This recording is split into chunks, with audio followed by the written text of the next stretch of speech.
Donc finalement, en fait, une solution qui est proposée souvent à tous les problèmes de l'Union européenne, ce serait le Frexit. Qu'est-ce qu'on en pense, nous, du Frexit?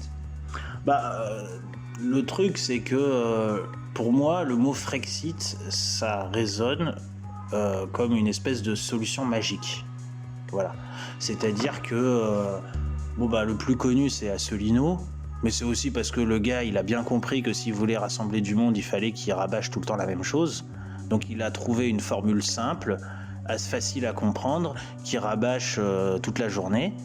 Et du coup, ça lui permet de recruter des gens, parce que les gens ils se disent « Ah bah voilà, c'est ça la solution, c'est le Frexit ». Mais donc en fait, je pense qu'on va prendre Asselineau comme point de départ, quoi. Mais en réalité, Asselineau lui-même, il est insignifiant. Hein. Je veux dire, c'est pas lui qui l'a inventé. C'est juste le gourou d'une secte. C'est pas le plus sérieux dans les partisans du Frexit. Mais comme il est très caricatural, justement, il fait un bon exemple, on va dire. Lui il te dit moi j'ai lu les traités, il y a l'article 50, on sort de l'Union européenne en appliquant les traités, et donc c'est très simple, il suffit de utiliser l'article 50. Évidemment, pour lui, cette question de sortir de l'UE par l'article 50, c'est le seul et unique point de son programme. Alors on va voir si dans les commentaires sur la vidéo il y a des gens de l'UPR qui vont râler, mais ils vont me dire non, il y a d'autres points, mais bon, on sait très bien que selon Asselineau, c'est d'abord l'article 50 et tout le reste c'est un peu accessoire. On peut être raciste si on veut, ou anti-raciste et être à l'UPR, du moment qu'on est d'accord sur l'article 50, quoi. Donc les autres points du programme sont décoratifs.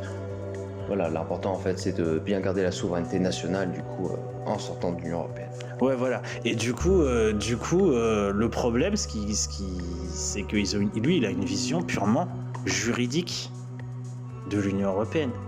Il n'a pas une vision matérialiste, il n'a pas une vision qui part du réel, qui part du concret.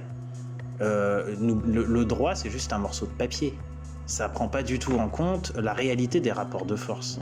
Parce que déjà, si quelqu'un qui s'y connaît un minimum en relations internationales sait qu'il y a plein de manières de sortir d'un traité, même en dehors de la clause en question, quoi. Ne serait-ce que si tu dis celui d'en face il n'a pas appliqué le traité, donc moi je vois pas pourquoi je l'appliquerais, et hop, le traité il devient complètement inopérant déjà. Donc dire que ça c'est uniquement par l'article 50, c'est pas si vrai. D'autre part, il ne dit rien des autres aspects, de l'aspect politique et économique de la mise en œuvre de la sortie. Il ne dit rien, il fait croire que la sortie de l'UE va être quelque chose d'indolore. Mais ça, c'est hors de la réalité. Pourquoi ? Parce qu'aujourd'hui, par exemple, on est en France, on a des élites qui pensent qu'il faut rester dans l'Union européenne pour l'instant. Un de ces quatre, ça va s'effondrer. Mais ça s'effondre, ce sera pas indolore, quoi.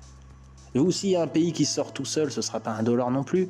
Ça va se faire dans le cadre d'une crise beaucoup plus générale, d'une crise financière, d'une crise du capitalisme. Mais à ce moment-là, si l'effondrement de l'Union européenne se passe dans le cadre d'une crise du capitalisme, ce sera le problème, ce sera plus seulement l'Union européenne, ce sera le capitalisme lui-même, en fait. Et ça, c'est qui est quand même la vraie question finalement derrière la question de l'Union européenne. Et puis s'il y a pas de crise du capitalisme, à supposer que subitement Asselineau passe de 1% à 51%, parce que, comment qu'ils disent, oui, le parti qui monte sur Internet ou je sais pas quoi. Qui met longtemps à monter malgré le silence des médias. Oui, malgré le silence des médias. Nous, on est un média, on en parle, hein, vous voyez, on est vachement sympa. Voilà. Et du coup, supposons qu'il passe à 51%, moi je vous le dis, il ne le fera pas. Parce que Asselineau, de toute façon, son but c'est pas de prendre le pouvoir, mais s'il prend le pouvoir, il ne le fera pas. Et d'ailleurs, si ça avait dû être fait, il y a plein de gouvernements eurosceptiques en Europe, il n'y a que ça.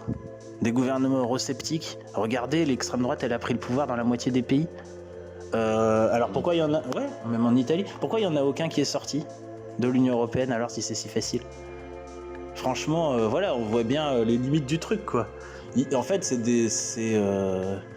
il faut aller un peu plus loin, et j'espère que c'est ce qu'on va faire pour comprendre la structure, l'architecture profonde de cette machine-là, parce que sinon on va continuer à être dans des raisonnements qui ne mènent absolument à rien, comme c'est le cas actuellement malheureusement.